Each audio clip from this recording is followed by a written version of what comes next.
Hello, everybody. Welcome to the inaugural podcast of Get Pucked. So I'm Matt. Nice to meet you. Along today with me, my fellow co-hosts, we have Vito and we have Dave Trenadui of TSN 690 fame. Hopefully not for much longer. It'll be of Get Pucked fame, but who knows, right? There you go. So, Hey guys. gentlemen, how are we feeling? We got that big W yesterday. Habs 1-5, but was a massive statement against Detroit. However, leading up to that game, entire doom and gloom. It was disaster zone. It was worst start in X amount of years. It was horrendous. But we did get that W. So how are we feeling? For myself, could I cautiously optimistic is what I'm going to say.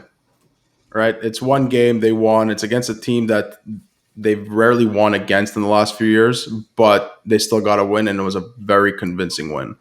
They scored. It was a lot of newcomers that scored all those goals. Half the goals were Perot. Just to say, I think Allen did his job. Everybody did well, and it just feels a little easier now to say we can move forward. Hopefully, they feed off this and they could continue. I'm optimistic, man. If you look back at the game against Carolina, everything went wrong in that game, right? There was Christian Dvorak hit the post. Freddie Anderson made some ridiculous saves here or there. I don't think it's as doom and gloom as obviously the start and the record is terrible, but I don't think it's as bad as a lot of people on Twitter and a lot of Habs fans made it out to be. I think it's a great performance. Obviously, you got to see the newcomers: Mike Hoffman first goal, Christian Dvorak first goal, Perot gets a hat trick. Sammy Niko looked decent. Yeah, first points. Yeah, there you go. And just having him move the puck and being able to, transition. It's just all of that. I think it's looking upwards. You have a West Coast trip coming up that historically not a good thing. Yeah, winnable games. Well, but don't get me wrong. I still think this team has a bunch of flaws in it and a bunch of holes, but they're just not an 0-5 team. They're not as bad as everyone thinks they do. So I think that in the coming week here, the narrative can change and swing a little bit. Well, how much better do you think they're going to be with certain people eventually returning, like Edmondson, especially in the back end? Edmondson, I got to think he's going to stabilize things. You got to think he's Who comes out for Edmondson? That's the bigger question. Would probably be Kulak. But does he deserve it?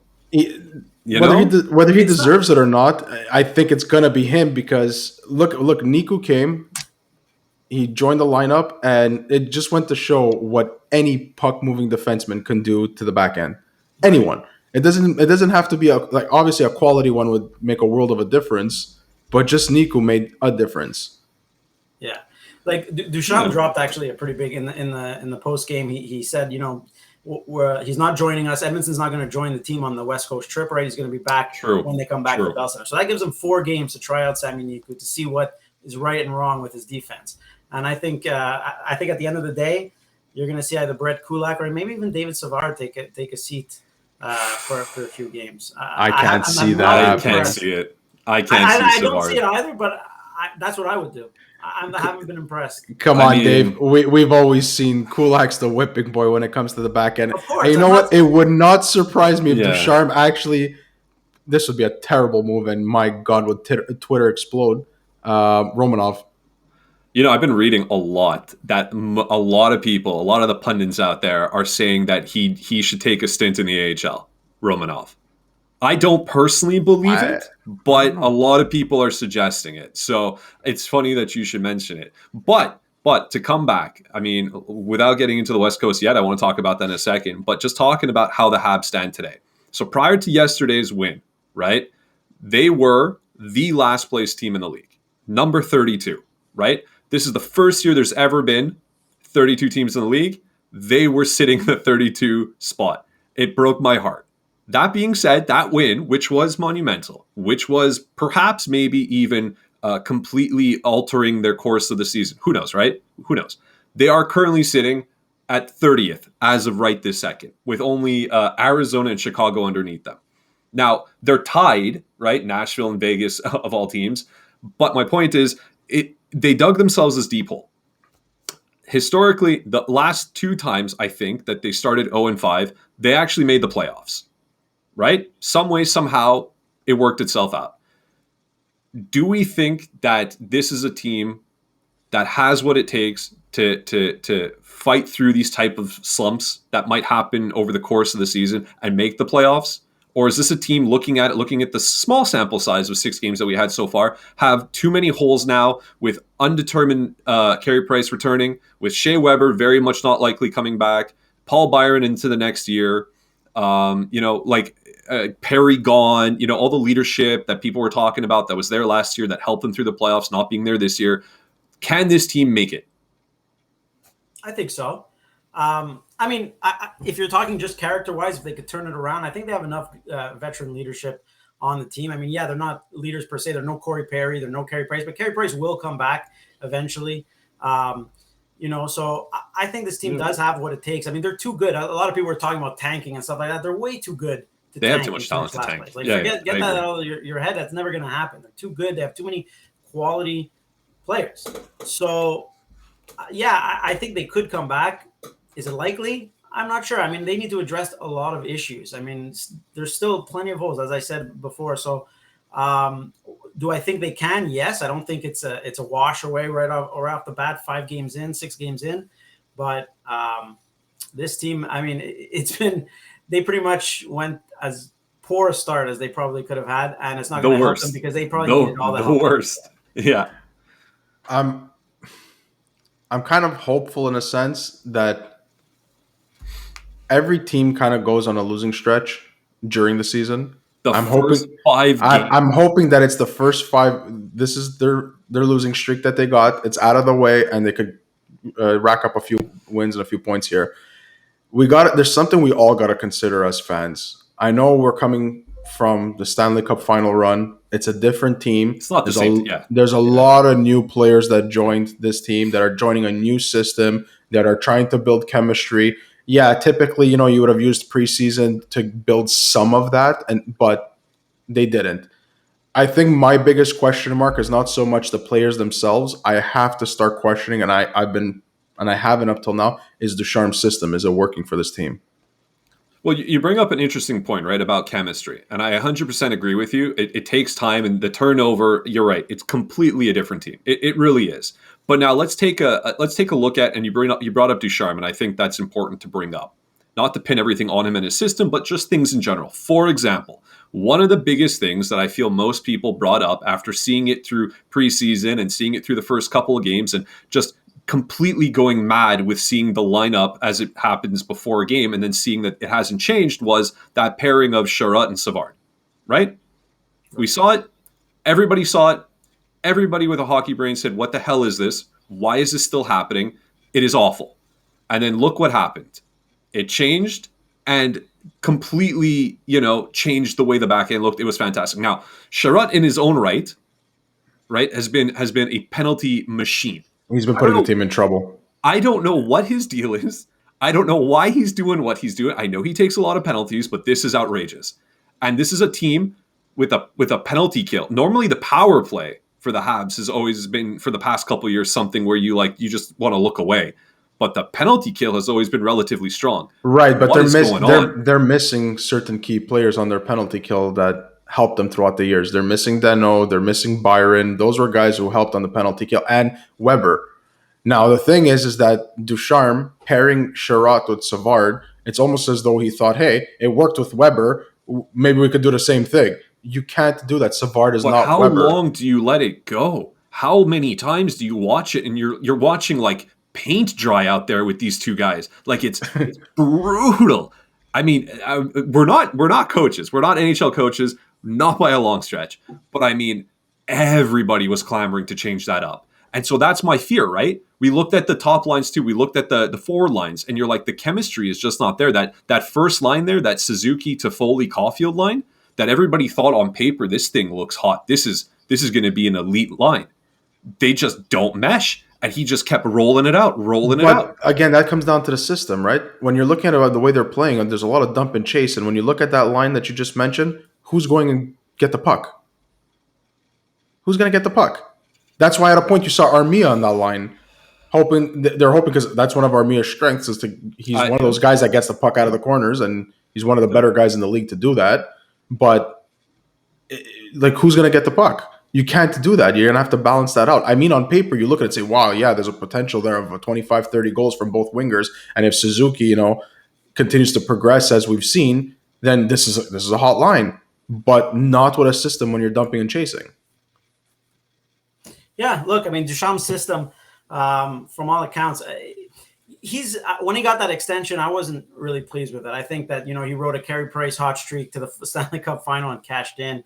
I'm not convinced that he's the coach for the Canadiens. And you guys spoke to exactly the reasons. The fact that he can't see necessarily, he's so stubborn with some certain things. It kind of makes you question his decision making, and it's just, you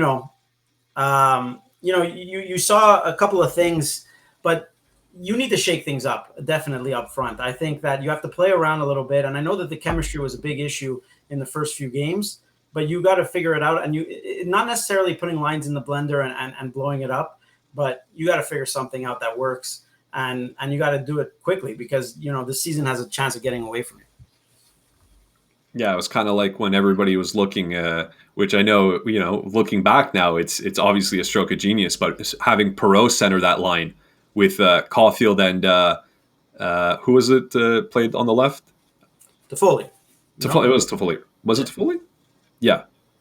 So like, you're thinking, wow, what? And then all of a sudden, Perreault has this unbelievable game, which, okay, he's not going to have every game. Obviously, it was a beautiful thing to see. And I love that it happened to the guy. You can see it like it just he wore his expression on. It was a feel good moment for him. It was beautiful. It was a feel good moment, and it was important to the team, right? But now bear in mind, okay, we know that they exploded for 6 goals. We know it. We saw it. It was wonderful. But prior to that game, they had 4 goals for the entire season, across everybody, right? So we're looking at the point leaders right now, which I want, before I even get into that, it's Drouin who's got most points on the team. And so I wanted to lead that in. Yeah, which is phenomenal. So my question now was, leading through the first 6 games, who is or who has been Montreal's best player? For me, hands down, can't even be debated, is Drouin. What a comeback story for him. And I think it's been amazing what he's been doing so far. There's no debating that. He's been absolutely solid. Just that pass to Sherratt for that goal. It shows you what he can do, right? And it just seems he's always buzzing around. He's always on the move in that line. They've really gelled well together for sure. I like what I see from Josh Anderson also so far this season. I wouldn't say he's the best player for sure. He had a tough game, I think, yesterday, last night. Not as great as game. But, he's on the nights where they lost, he was one of those guys that just stood out for me. So if you're looking for someone other than Jonathan Drouin, I would say, Josh Anderson is a guy. He just needs a little bit more consistency in his game because there's some nights where he could just disappear and make poor decisions. If there's a guy that I'm going to say, and it's pretty much he's coming in as advertised, and I think he's going to get even better, is Dvorak. It's just quiet. Like he's doing the right things, little small things that coaches love and that the average person doesn't notice. Like he's doing well in the face-off circle. I mean, even the goal he scored was a bit of a, it was a lucky bounce. Right. All that being said, he's doing it's like quiet. It's the way people said it. He's gonna come in and he's gonna just be a quiet success, and that's what's happening to him. And I like it, and I think it's even gonna be better like with him. That's the player other than Drouin. Yes, Drouin. The reason why I'm cautiously optimistic, and I'm using it again that term with Drouin, is because he usually has strong starts of the season. It's as he gets to game 15, game 20, you start seeing the Drouin that people tend to complain about. Now, that's not to say that's going to happen this year, but I hope not, because he's definitely an asset to this team, and he's in his prime, and I'd love to see the Drouin that we all hoped to have when we acquired him. Well, that's what, you hope that his, mental reset kind of takes care of that, right? Maybe we haven't seen the Jonathan Drouin that we've been expecting because he's been, having these struggles his entire career, maybe. Who knows? Maybe we're seeing the real Jonathan Drouin now, and, that he'll become a model of consistency. We just don't know. It's an uncertain, right? You never know what goes on in someone's head, and you never know. You can't really count on it, but you're just hoping. And so far, he's had as good a start as you can possibly imagine. And I'd like to see that power play. We speak of the power play. I mean, Jonathan Drouin could come back in and quarterback that power play. That was the hopes at the beginning, and obviously it didn't work out. But maybe now, now he's never played with a guy like Mike Hoffman all the time, and maybe he can develop something on the power play and be the guy that everyone expected on the way in. The power play. Yeah. Now, I got to bring up the power play. Is it just me, or they got to stop looking for Shea Weber back there because he's not there? They need to find a new way. They need to find a new way to maximize their players' talent and what they're capable of doing.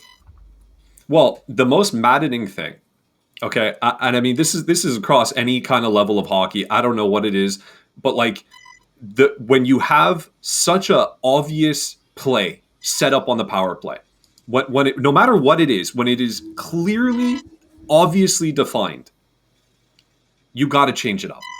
Okay, going back to the point and taking that ridiculous slap shot from 20 plus feet away.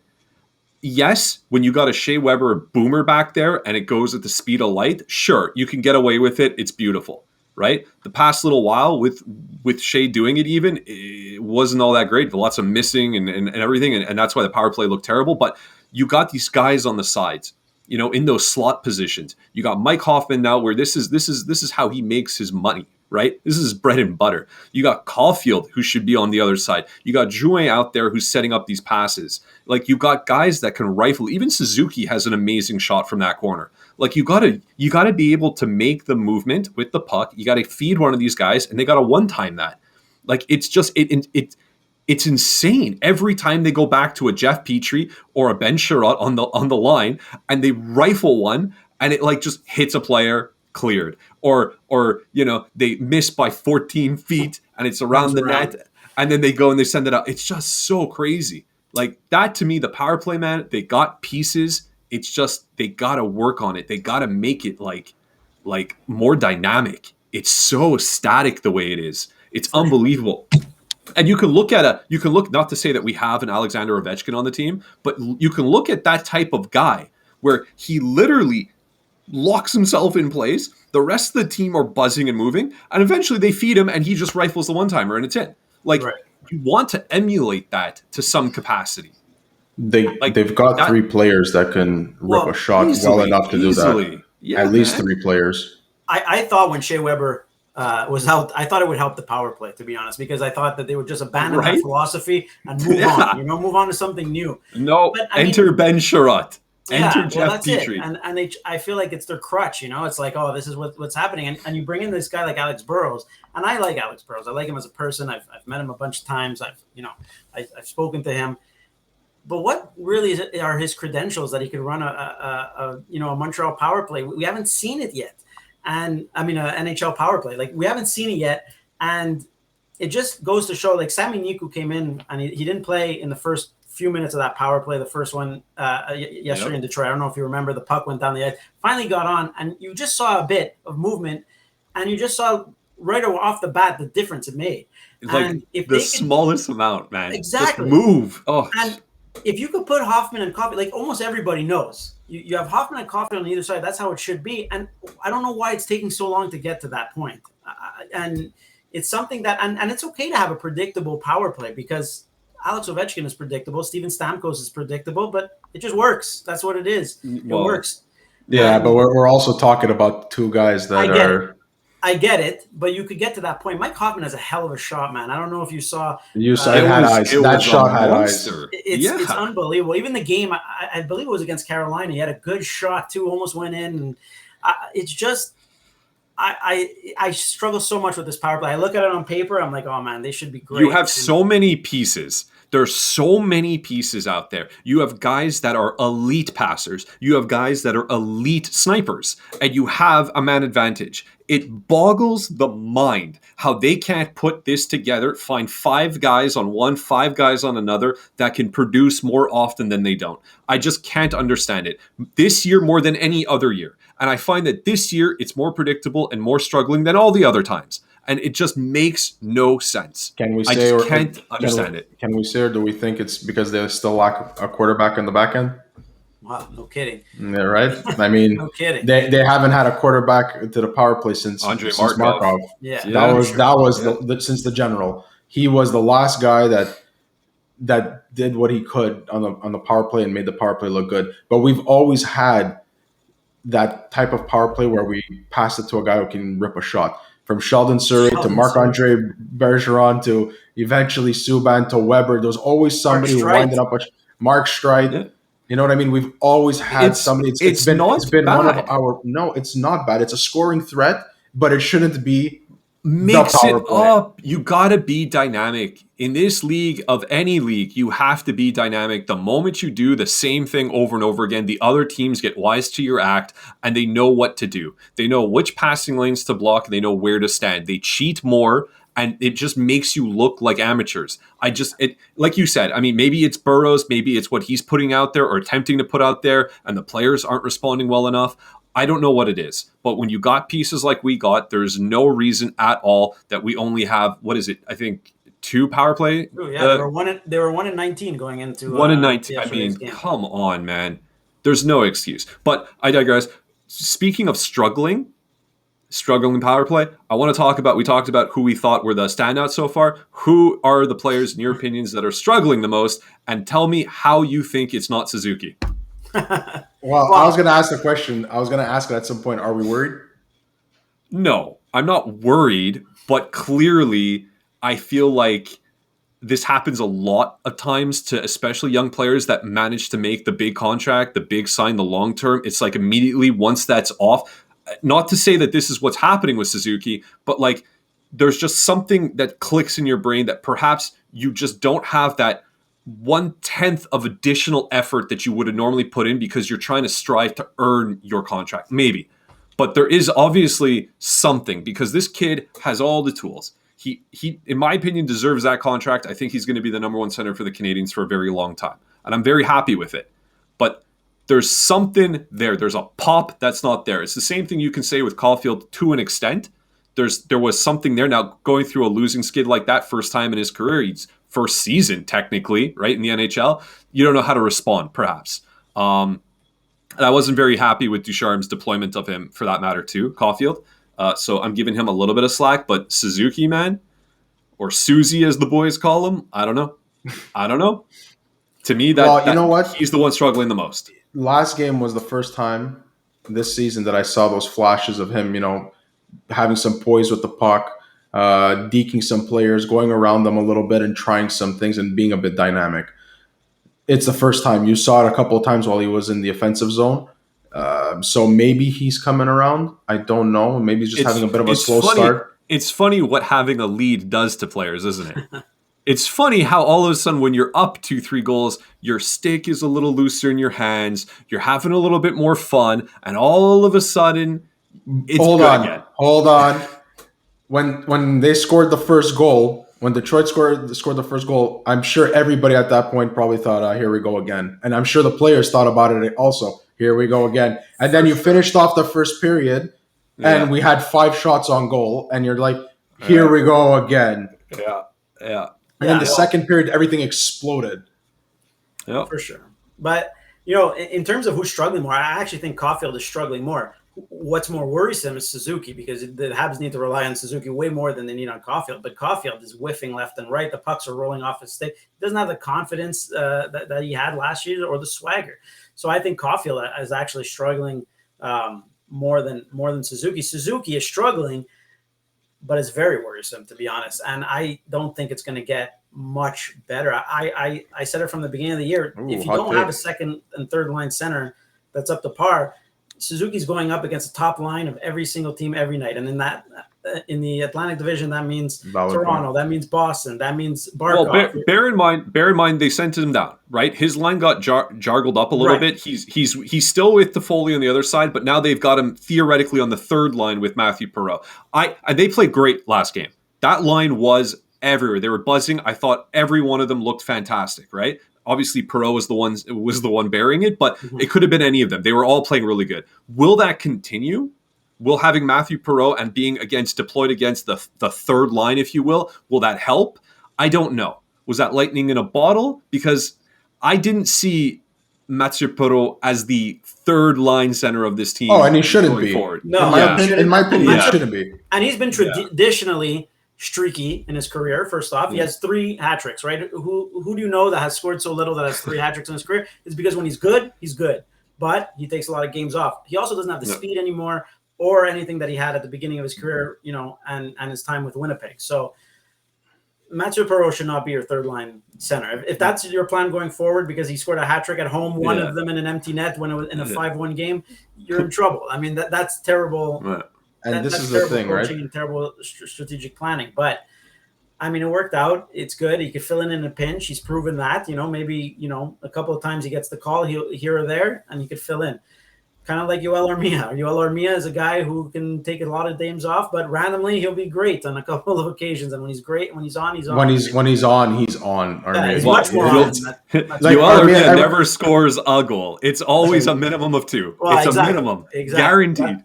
But that's it. And then, but that's the thing. The whole Montreal Canadiens team has a bunch of streaky players in it. Josh Anderson's in there. You have Josh Anderson. Even Toffoli technically is a streaky player. I mean, last year it was different. It was totally different. I feel you bad. Have now Caulfield. Back to Caulfield. The one thing I have noticed, and on the few feeds that I've watched the game on, they pretty much said the same thing. Yes, he's struggling a little bit. Fine, he's a rookie. It's normal and whatnot. But teams are actually paying attention to him. Well, they are, which is a good thing to have a kid that young on the team, and teams are already paying attention to him. So he's going to figure it out. I really hope that they're not doing what they normally do with young kids and take away their talent and their skill and what they can do to ensure that they play a certain defensive-minded game, because you don't want to do that with somebody like Caulfield. I'm not saying Caulfield shouldn't play defense. I'm saying the kid's got a certain flair, he's got a certain talent. Let him do it. Let him use it. It does look like to Deschamps' defense. It does look like he's not being saddled with that just yet. It does look like he does have creative freedom in on the ice, and he's kind of let to his vices, right? But he needs to start producing, or else that's what's going to happen to him. I mean, it is Montreal, right? It's the Montreal market. It's the Montreal pressure. He had a long time. He went to the Stanley Cup Finals before he had his first season. I don't know how many times that's ever happened, but that's obviously got to lead a lot of additional pressure, right? To repeat, to get back up to that level of success again. And he's not a fool. He knows what he is. He knows what the expectations are. And you go 1 game, 2 games, 3 games, 4 games, and it starts to pile up. Like everybody, you're going to hold your stick tighter. You're going to think too much. And he's a kid. At the end of the day, this is still a kid, man. This is a very young player. And we have all the expectations in the world for him, and he's got all the talent to do it. So hopefully and ideally he should achieve these expectations. But I feel like yesterday's game would have been more than ideal. Like perfect scenario with everybody getting theirs. Their firsts were everywhere. Mm-hmm. Caulfield getting his first of a season, I thought would have been like paramount. Now it didn't happen, and he still had a good game. So hopefully he can build on that, and that would be great. But speaking of good games, and thankfully he had one, and I think he's been pretty solid so far. How do we feel about Jake Allen? I'll jump in on this one. So, because I was actually going to ask that, so you're like reading my mind. Jake Allen, historically speaking, especially when he was with St. Louis, when he starts playing too many games, he's got that halak factor where it's not really working out for him, and he lets in some, as Tony Marinaro calls it, bananas in. Right? So that's my concern. Now, I'm actually surprised that they didn't go with Montembeault yesterday. I know they really want to win, so they would have gone with if you want to put the better goalie for the win. Is it not the first Saturday night at the Bell Center with a packed crowd in like forever, and you wanted them to put? I didn't say I wanted them. I'm just surprised. With the way the game went, the last game went. With 2 days rest from the game on Thursday. I'm just surprised. That's my take, and I'm sticking to it. I hate to say it, guys, but Montembeault is not an NHL goalie. No, he's not. And he should not be starting any of these games on the West Coast, even if there's a back-to-back. I'd rather they have McNiven as the backup. Who, sir? I'd rather they have McNiven as the backup. Montembeault is not the answer, and I get why that he's on. He's filling a Yeah. roster spot. King Primo could go down and play. Michael McNiven could go down. And, people could play instead of just sitting in back and waiting for their chance. But Montembeault is not the answer, and especially on a Saturday night. I mean, on a losing streak, he would have been eaten alive. There is never. And how many big saves did Allen have last game? There was a couple. No, Allen played very well last game. He had a great game. Again, I'm concerned if they just keep riding Allen all the time, because you're going to get some games that it's going to be, even if Montreal scores 4 goals, they're going to score 5, because that's what's going to happen with Allen. Honestly, and I like Allen. I think him and Carey Price is one of, if not the best, tandem in the without NHL. Question. But you got to ride this guy. You got to ride him to the ground, like no doubt, because eventually I believe Price will come back. Right? I don't want to say inevitable, because you never know at these things, but I really have a strong feeling that Price will come back. And when he comes back, he's taking games. And Allen can recover from all of the work that he's going to be putting in now. But you cannot go one-on-one, like 1-1 back and forth. I wouldn't expect Carey Price to come back till at least after the holidays, in my opinion.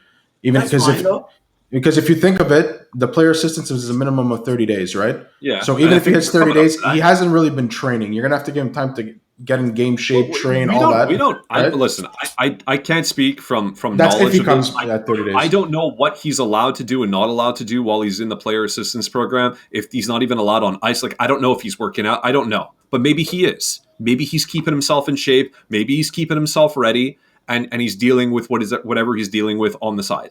I don't know, but he will come back. I feel like he will come back. And with that being said, and if the organization believes that as well, then you take Jake Allen and you ride that ass as long as you can. You go as long and as far as he can take you, because I got to agree with Dave, with all due respect to Samuel Montembeault, I cannot see this kid taking many games and feeling confident about it. I really don't. Yeah, very good. I got a question for you guys. Brendan Gallagher. Shit. I didn't want to bring this. He's the heart and soul, but I know where you're going with this. I mean, I watched him yesterday, okay? And I was at the game, full disclosure, and he looked like he was struggling. He looked fatigued. He looked tired after every shift. He looked front. But more importantly, I don't care about the fatigue, because he gives it his all every shift.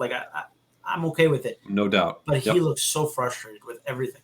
He looked down on himself. He did not look like Brendan Gallagher. He missed an empty netter. He missed a couple of chances. I mean, that's just getting into his head. You know he's that guy that he's going to pick up those garbage goals. His body's going to be decimated at the end of the year. And that's Brendan Gallagher. He's a 40, 50 point guy who gets between 25 and 33 goals. He's somewhere in that ballpark. And it's going to come down with time, because I think we're there. I think we're there. I don't think it's time. I think we're there. And I even had this conversation with you, Vito, a little while ago, where I love Brendan Gallagher. This guy's the heart and soul of the team. This guy, with Shea Weber not being around, in my opinion, if they were going to give captain away, he's the next captain of Montreal Canadiens. 100%. He has to be. He's the heart and soul. I wouldn't want him anywhere else. But let's be real. The contract that he's earning now was for services rendered, not what he's going to do. He's getting 100%. His because he had an amazing contract for many years, and this guy was an absolute warrior.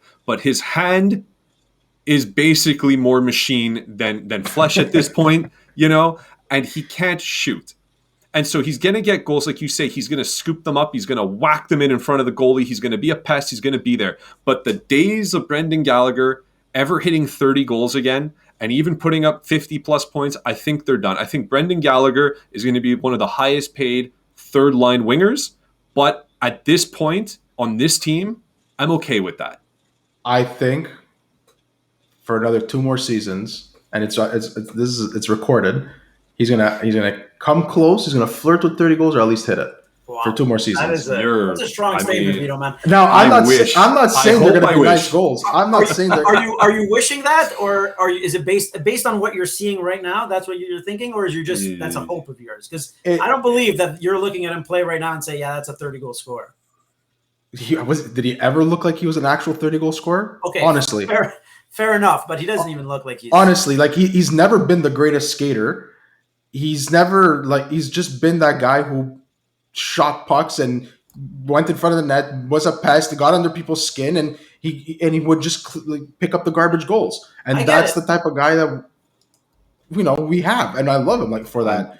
But I think I'm gonna go with that for 2 more years. After that, it's gonna be rough. So you're penciling Brendan Gallagher in for 60-ish goals and 60-ish goals over 2 years. Yeah, I'll say flirting with the 30 per year, or at least hitting it. I will bet you insert future sponsor meal here that will not happen. Yeah. He'll be closer to 40.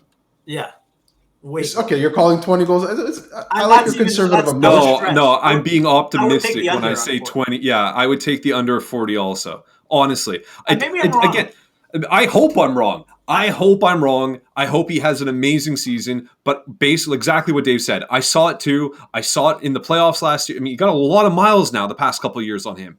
I saw it when Shea Weber exploded his hand the second time. He's just not the same guy. But think of it. He's also not playing against the other team's best players anymore if he's on the third line. Okay, but I mean, has he produced yet? No, but has Nick Suzuki produced? We're going to throw him in the garbage?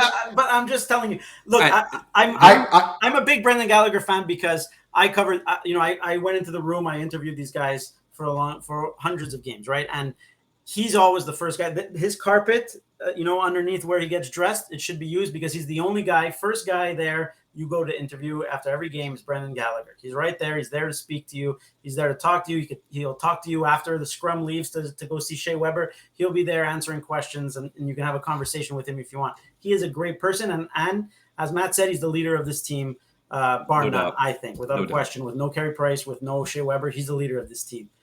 But I saw something in him yesterday that I'd never want to see from Brendan Gallagher. He just looked defeated. And he looked defeated like I can't even explain it. He looked frustrated, beyond frustrated, and he looked mentally exhausted. Okay. I'm not changing my tune. I forgot to add to all this, barring serious injury. Okay, I still think that's fair. That's fair. Okay, but the only person who thinks that Brendan Gallagher is still a 30-goal scorer and a 60 to 70 point player more than I never said 67 points. Is Brendan Gallagher? I never said 67 points. Okay, fine. You can listen. You can rewatch this after. Fine. We'll go to the tape. I said 40, 50 points, and he's gonna flirt with 30 goals or get 30 goals. Fine, but I bet you Brendan Gallagher thinks in his head he's even better than that. And that's probably the problem. That's probably what you're seeing on the ice. This is a guy who is unbelievably snake-bitten. He is unbelievably frustrated. He gets a goal put in, which you can ask 100 people. There was no goaltender interference on that play. That should have been a Brendan Gallagher goal, and somehow they took it away. Or rather, did he tip it? Or was he just involved in the interference? He was just involved. Okay, well, he didn't touch it. I thought he tipped it. But in either case, that was ridiculous. But yes, once he gets some going, I'll feel better about it. But honestly, I know we're getting close to our time here, boys. So I just want to ask one last thing, and this is kind of a lead up to go into the future here. Historically speaking, the West Coast games are never fun. They are hard. They often come back with somewhat of a losing record there. And now bear in mind, this is going into a West Coast series. And as good as last game was, we have a 1-5 record. With that last game and with the power behind it and the statement they made, do the Canadians come back from the West Coast with a winning record? Yes. Wait, with the winning record of the 4 games? Of the 4 games. Yeah. Of the 4 games. Because it'd be impossible. Anyways, exactly. Yeah. Historically, if you look back in the last 10 years, the West Coast has been very strong, right? I mean, obviously, Anaheim was a very strong team for a while. San Jose was a very strong team for a while. You had LA was a very strong team for a while. So the West Coast was always a disaster. I don't think that comes to effect here. You're going to face Seattle coming off all that momentum. You're facing a terrible Seattle team. I'm sorry. I don't think Seattle's a good team whatsoever. I'm going to I'm going to pencil that in for a win. I think that they're gonna beat Seattle. Then you move on. I believe it is Anaheim, right? On Thursday night. I believe so. Yes. If you give me a second. No, it's San Jose. I'm sorry, it's San Jose. It's we got Anaheim, Seattle, San Jose, and LA. Yeah. Okay. Yeah. So it's going to be Seattle on Tuesday, and then it's going to be San Jose on Thursday night, I believe. San Jose. Yeah. That's also technically. I mean, although San Jose has been impressing, Erik Karlsson seems to be somehow rejuvenated. Oh, he did say that he still thinks he's one of the best, if not the best in the league. I'll hold my breath for what he can I don't do know with about 40 that, games but left. I'm gonna say this. I think they're gonna split it. It's gonna be 2-2 record coming back. I don't like your attitude, Vito. You know what? I You're have hedging your to. bets here. I don't like it. Hey, I'm the one who came out saying Brendan Gallagher is going to score 30 go goals. gold with Brendan Gallagher. 60 I don't know, goals, man. And then you hedge your bet. I don't know. It's going to be tough. Before we wrap this up, I do have one question. It's going to be a quick one. It's for next game and next game only, not for the entire West Coast trip. Who's your player of the game for next game? Player of the game? Yeah. For the Habs or the game? No, for the Habs. For the Habs. The player the player of the game. The player or the players of the game for Seattle is going to be that arena, because I don't know if you saw when Vince Dunn scored the goal the other night, that arena just blew up. Yeah. Seattle historic. Yeah. So who's each of you? Who's your player of the game? Oh man.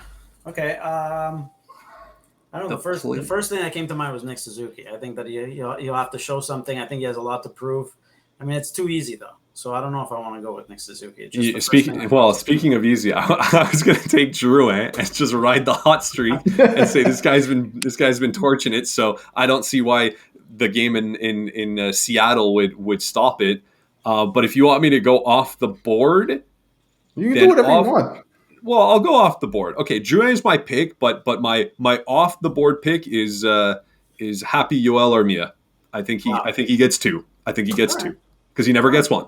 I think he gets two.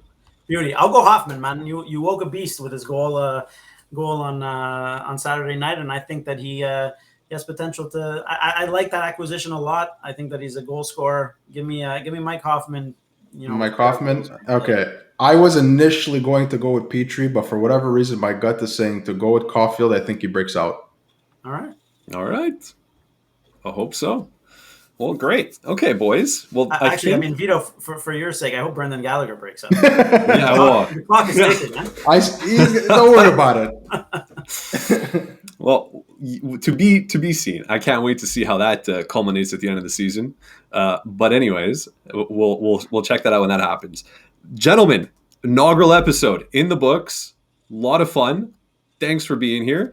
Myself included, for that matter, with the kids driving me crazy at home. This was a bit of a challenge, but I'm happy we did it. Next episode, we hope that everybody listening will come check us out again. Please check our schedule. It'll be on our social media. You'll be able to see when the next one's going to be out there. Maybe live. I don't know. Possibly. We're going to be discussing maybe that time. We'll promote it ahead of time so everybody knows. If it's live, you can come be there with us as we're doing our thing. And I just want to mention you can follow us and listen to us on Spotify, Anchor, Google Podcast, Apple Podcast. Follow us on Twitter, follow our Facebook page, and follow us on Instagram at Get Pucked. That's it. Thanks very much. Thanks, everybody. See you in the next one, guys.